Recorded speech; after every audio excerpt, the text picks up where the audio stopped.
Estuve en Austria trabajando y venían por cuestiones de síntomas, por problemas muy severos, pero eran problemas de síntomas. Al estar revisando hacia atrás,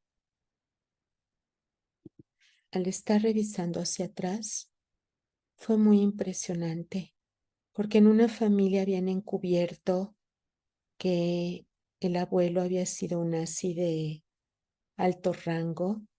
Inclusive después de la guerra se seguía juntando con gente para seguir promoviendo, bueno, sus colegas, el nacionalsocialismo. Escribió un libro y el consejo del abogado, en vez de decirle no lo publiques porque es absoluta discriminación, le dijo, como ya no se puede apoyar el nazismo, ¿por qué no mejor haces una página web, lo pones en la página web el libro y lo haces, que se empiece a distribuir post-mortem, o sea, cuando te mueras, porque ya estás viejo? Y así fue. Entonces, eh, la consultante, una mujer encantadora, era la compensadora y la sanadora, era una abogada de derechos humanos encantadora. Yo creo que la próxima vez, en otro video, les voy a hablar de ese caso porque vale la pena, cómo su cuerpo me habló. Es el de una abogada de derechos humanos en Alemania. Y ella no tenía ninguna responsabilidad sobre lo que pasó, al contrario. Justamente escogió una carrera que compensara todo lo que el abuelo hizo, pero estaba cerrado en la familia y ella no se hablaba con sus hermanos porque ella no respetaba a ese abuelo y siempre había tenido problemas con él y estaba idealizado en la familia, ¿no? Le digo, tienes la separación adentro, o sea, los buenos contra los malos, ¿no? Tú eres la abogada de derechos humanos contra los que te acusan. Y en otra familia fue más fuerte. El hijo adolescente, la mamá estaba desesperada. Una mujer que adoraba a sus hijos, una profesionista de primera, dedicada, con un esposo que la quería, de veras una relación envidiable, muy buena relación. El hijo con unas agresiones tales, de haber agarrado armas blancas en casa y querer matar a la mamá. Le dije, tienes la guerra en la casa. ¿Qué pasó? O sea, ¿qué pasó? Tienes un enemigo en casa. Es un lenguaje. ¿Qué pasó? Me dijo, hay un secreto en la familia que nadie sabe. Le dije, no me lo digas. Tu hijo sí lo sabe. ¿Quién era un nazi? Mi papá me dice. Tenía la guerra en casa. Entonces yo no puedo contestar qué va a pasar con los rusos, qué va a pasar con los ucranianos, qué va a pasar con los hijos de terroristas. Solo sé que alguien que mató con sus manos, estranguló a un bebé o un niño de 3 años, es el mismo que va a regresar a estar en su casa. Y eso lo sabemos, que las guerras no terminan y que no hay ganadores. No hay ganadores. En las víctimas va a haber duelos interminables, se generan rencores, hay guerras mediáticas para engañar. Entonces, no puedo contestar qué va a pasar. Sí puedo contestar que sí va a pasar. Y es una tragedia. Por eso es tan importante el trabajo que nosotros hacemos. Porque podemos difundir las consecuencias a largo plazo de la violencia para todos, para las generaciones de los perpetradores que creen que no. y para las víctimas.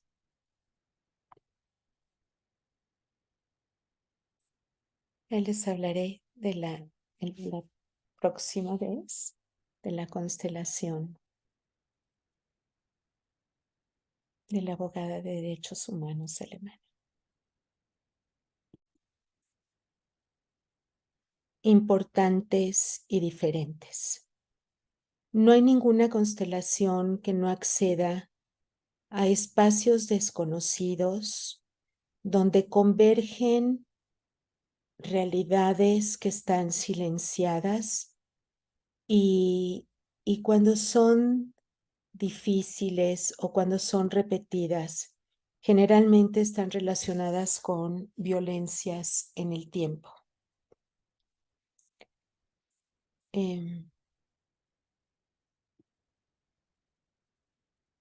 Todas las constelaciones contienen como los lenguajes que están hablando a través de las repeticiones que se hacen.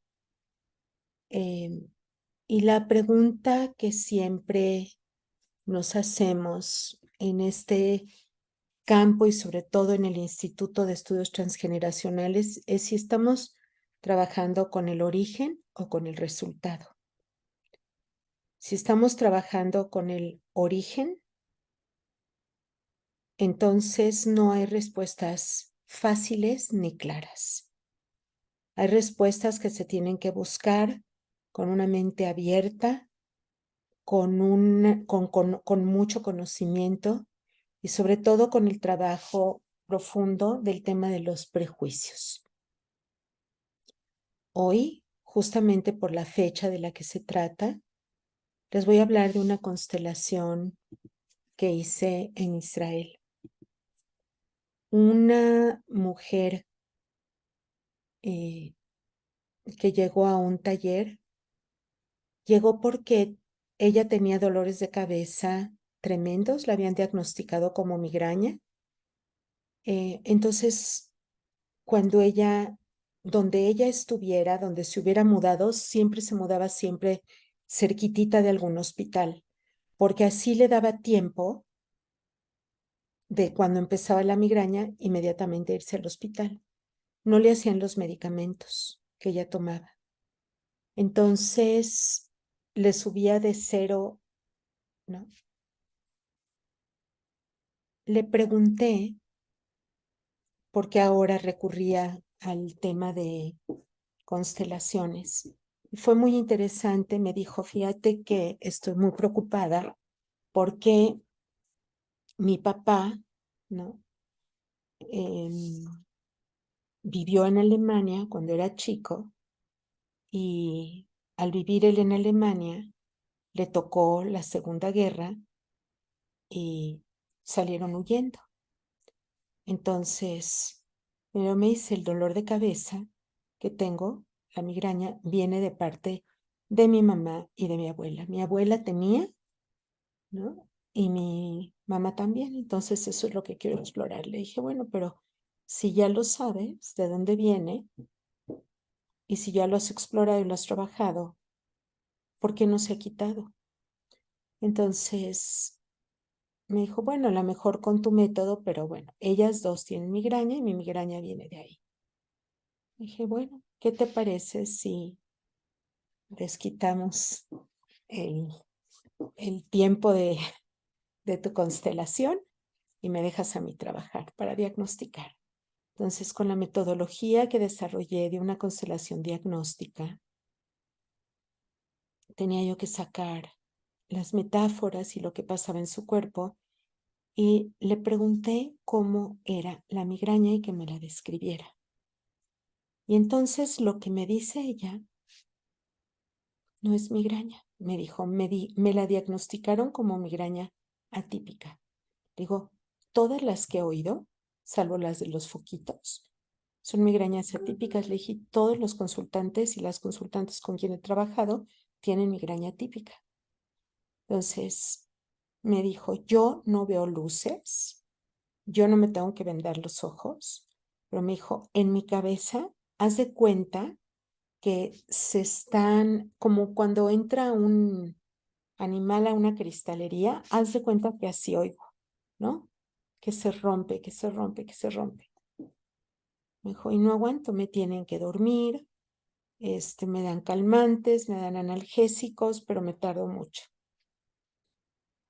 Dice, pero insiste, es mi mamá y mi abuela. Le digo, déjame checar las metáforas, déjame checar lo que le pasa a tu cuerpo y lo vamos buscando juntas, lo vamos a ver. Entonces, puse esta forma que toma su migraña y curiosamente se va a la línea paterna. Le digo, qué extraño. Dice, pero mi papá no tenía migraña. Le digo, mira, te voy a contar algo. Y siempre me llevo esto conmigo. Esto es pensamiento en redes. Tú me estás haciendo lineal como si estuviéramos jugando ping pong. Esto no es un juego de ping pong. O sea, en el ping pong tú tiras la pelota y del otro lado te la regresan y hay, ¿no? Un vaivén de una pelota con dos raquetas. Pero la vida es así. Entonces le dije, el hecho de que tu mamá, tu abuela lo tenga es importante. Puede ser que también lo tengamos que trabajar porque nada que pase en el cuerpo es unidireccional, es multidireccional y es tiene muchas aristas. Entonces le dije, vamos a ver, cuéntame, luego vamos a ver lo de tu mamá porque insistía tanto y yo siempre escucho a los consultantes y tenía razón, pero se los dejo para el final.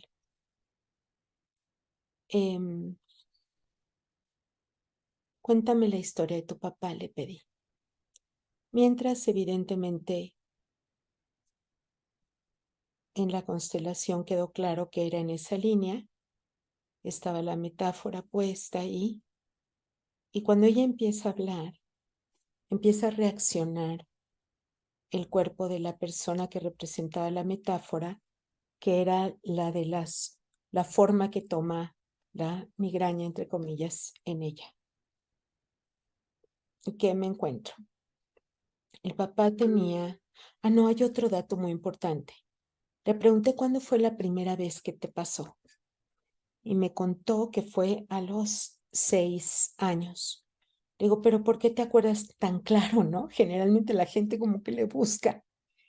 ¿No? Ella se enteró muy claramente porque empezaba la primaria y la mandaron llamar a la mamá de emergencia y la llevó al hospital. Entonces, por eso se acuerda, porque acababa de empezar la primaria. Le dije, ¿y hay algo especial en ese haber empezado la primaria? Dice, bueno, vivíamos todos como en una comuna, ¿no? Y, o sea, en una granja colectiva, muy bien, y nos tuvimos que mudar a la ciudad, y entonces entre esa mudanza y haber entrado a la escuela, ¿no? Entonces yo tomo nota inmediatamente de, de los títulos de las historias que se están contando mientras yo estoy escuchando las entre líneas. Entonces hay un cambio de casa, hay una nueva escuela, hay un movimiento, se salen de un lugar como que conocía, de un lugar comunal, y empiezan la primera vez las migrañas. Cuéntame por favor la historia de tu familia, qué pasó en Alemania, cómo se salvaron, qué es lo que sucedió.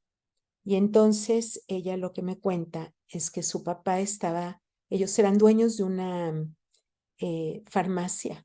Y en ese entonces la gente vivía o en los sótanos o en la parte de arriba de los negocios. Entonces, y las boticas, ¿no? Tenían pues los botes de cerámica o de vidrio y ahí tenían lo que tenían de medicamentos. Entonces, llega en la noche y empiezan a oír y de repente le cae el 20 a ella, el centenero. El papá le llegó a contar que empezaban a oír golpes y golpes y todo se rompía y él papá de su papá, el papá de su papá, alcanzó a agarrarlo a él en una cobijita, ponerle los zapatos para que no se cortara, ¿no? Agarraron lo poco que tenían y se salieron por la parte de atrás de la casa. Los nazis hicieron eso para poder asustar a la gente, sacar el dinero de sus negocios y venderles papeles para que se pudieran ir, pero con eso financiar la guerra. Para eso lo hicieron con los civiles. Entonces pudieron comprar papeles, se pudieron ir, claro que con el susto, con amigos a los cuales apresaron, con toda su familia, muchos murieron en esos eventos, con todo lo que la familia era una botica que habían heredado, creo que del abuelo, entonces todo el negocio familiar de 100 años, ¿no? Se había perdido. Fue algo muy trágico, lo que pudieron salvar fue sus vidas. Y le digo, ¿y qué edad tenía tu papá? Me dijo, pues 6 años. ¿Cómo lo sabes? Porque luego uno, a la gente hace a veces conjeturas, ¿no? Pues lo sé porque me dijo que todavía no entraba a la escuela primaria, que entraban más tarde y que le digo, ¿qué papeles consiguieron? Me dijo, consiguieron papeles para venir a Israel y nunca más salió. Jamás viajamos a ningún lado. Dijo que aquí estaba seguro y que aquí se iba a quedar. Entonces ahora vengo a tu pregunta, me decía, porque voy a viajar a conocer el lugar de donde era mi papá. Entonces vamos a viajar a Alemania. Yo ya tengo localizados, vamos a los lugares donde hay hospitales cerca, etcétera, etcétera, etcétera. Entonces empecé a trabajar. Efectivamente, todo se fue a esa parte de violencia religiosa, violencia política, violencia social, violencia sin nombre, discriminación, prejuicios.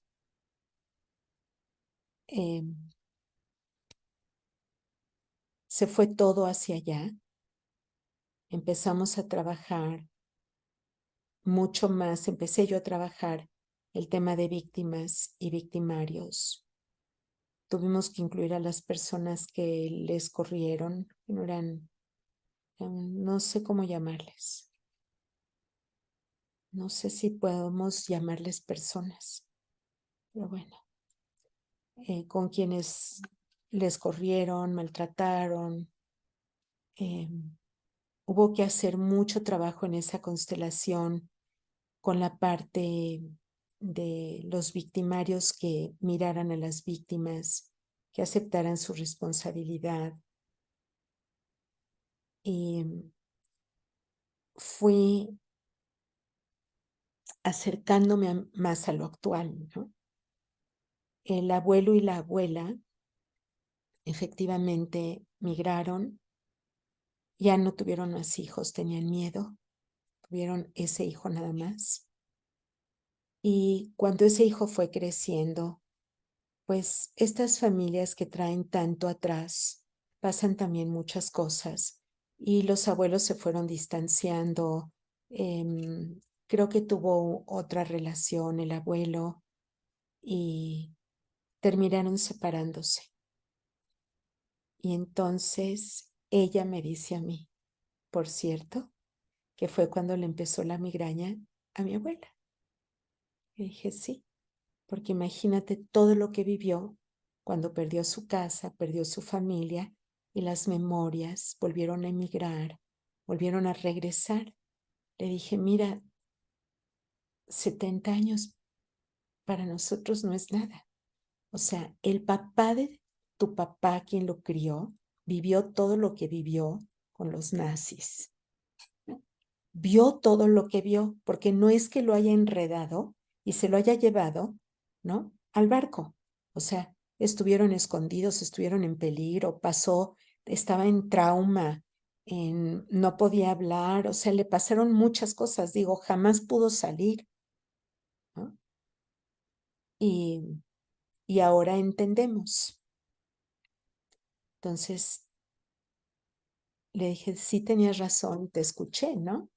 Por un lado está la parte de tu padre, que es el origen, y por el lado de tu madre y tu abuela, pues la consecuencia.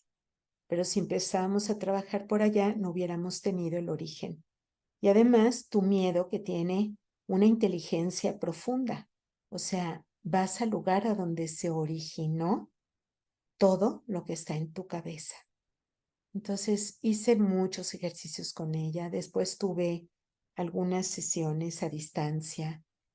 En fin, fue un proceso muy profundo, que si hubiera yo solo tenido la formación, que es maravillosa, pero si solo hubiera tenido la formación de las constelaciones familiares, hubiera empezado por trabajar con la abuela y con la madre y con el dolor de cabeza de ellas, sin ser el origen, era la consecuencia. Y no sé si hubiéramos llegado al campo social que habla y que tiene responsabilidades. Y eso me lleva a pensar en las guerras que hoy estamos viendo. Ucrania, ¿no? Había muchas niñas y niños huérfanos que atrás en la espalda, las mamás o los papás o quien haya estado vivo, les ponía su nombre, cómo se llamaban, de quién eran hijos, de qué pueblo eran, por si se perdían o por si los robaban o por si los mataban a ellos, que supieran sus orígenes, y venía en las fotografías. O sea, una guerra inhumana para los dos ejércitos. El ejército ruso era puros jovencitos también inexpertos, donde los eran usados, ¿no? Y bueno, con todo el dolor de mi corazón, pero entraron a matar hace 13 días a mano, a mano, a 1,350 familias, 1,350 personas, de las cuales unas eran familias completas, otras estaban a medias. Le escribieron el destino, los asesinos, a sus propias familias, porque lo vimos en este trabajo. Las familias tienen un asesino adentro, o varios. Y después, los duelos interminables. Y ahora hay 200 rehenes. Hay bebés desde 6 meses secuestrados. ¿Cómo van a volver a vivir las mamás que sí vivieron? Y la pregunta más profunda que me hago, y la dejo como una incógnita que voy a descubrir, voy a tratar de investigar más y más. ¿En, en qué, en qué pedacería de ser está convertido alguien que puede decapitar bebés o cortar partes del cuerpo en, con la gente viva, o quemar gente viva adentro de sus hogares? O sea, ¿de qué están deshechos para poder no sentir? Y esa es una incógnita tremenda que la tendremos que descubrir a través de este trabajo, porque con todo el trabajo transgeneracional que hemos hecho en el instituto y la investigación de la violencia, sabemos que las consecuencias van a 3 y 4 y más generaciones, que la violencia no tiene fecha de caducidad si no se la pones, sobre todo cuando está sostenida en el tiempo. También están los nuevos estudios de epigenética, que saben que se transforma la genética, se transforma después de la genética, la epigenética se transforma y hay consecuencias a largo plazo en cuando hay violencia sostenida en el tiempo. Entonces, y esos son los estudios de Raquel Yehuda. También hay muchos estudios de cómo el tiempo regresa desde la filosofía y desde la sociología. Y la pregunta es, ¿dónde está la explicación? No está en la pobreza, no está en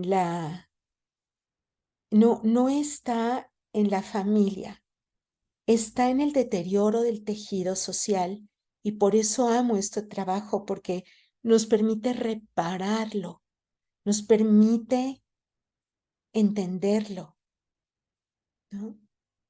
¿Cómo el crimen organizado lo hace? ¿Cómo llega a los poblados y toma a todas las niñas adolescentes para trata? Y lo tenemos en Chiapas. No tenemos que ir tan lejos. Abren tumbas que les llaman osamentas, ¿no? En Veracruz. O sea, fosas comunes. No, no son fosas comunes.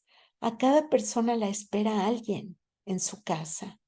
Hay por lo menos 5 personas que nunca van a cerrar el duelo porque no saben quiénes son y dónde están, ni las pueden identificar. Y yo creo que este trabajo que tenemos nosotros es un trabajo de reparación del tejido social profundo. Es un trabajo en donde si hacemos conciencia de las consecuencias a largo plazo, a lo mejor va a haber profesionales que se sumen, políticos y políticas que se sumen, pero necesitamos poner un granito de arena en el deterioro social, del tejido social que hay. Nuestro país está topado con el narco. 175,000 empleos genera el narco, es el empleador número 5, y entre ellos la mayor parte adolescentes. Entonces, ¿dónde está? ¿Dónde estamos fallando? ¿Dónde estamos fallando?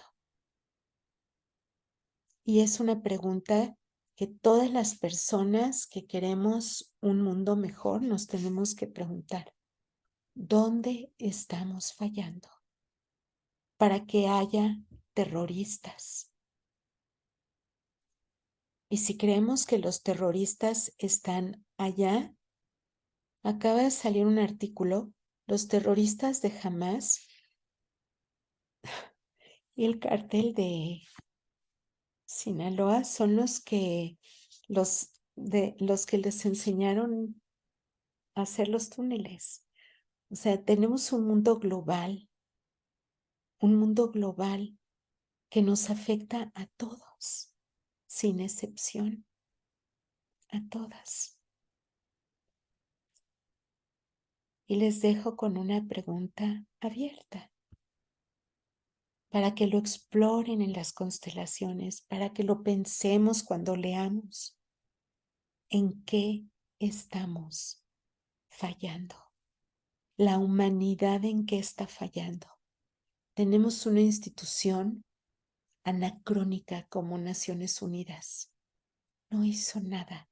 Se creó para la paz. Cobran. ¿Y qué hace?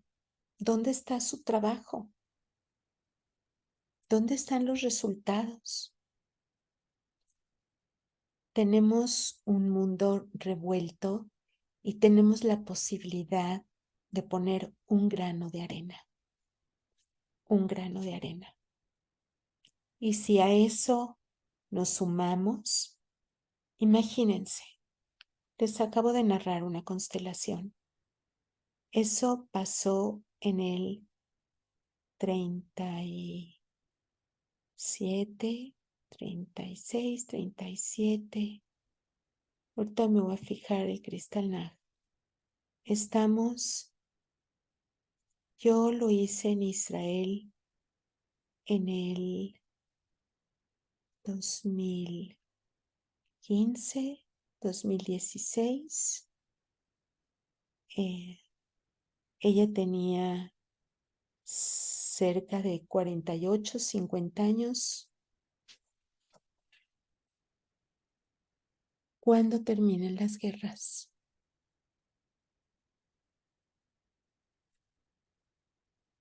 ¿Cuándo terminan las guerras? Y no es cuando se firma la paz. Así es que tenemos una tarea muy grande en este campo transgeneracional, que es transmitir la vergüenza humana. Y en el trabajo constelatorio, cuando lo hacemos bien, profundo, desde la visión de la psicología transgeneracional, tenemos la oportunidad de mostrar las consecuencias a largo plazo de la violencia.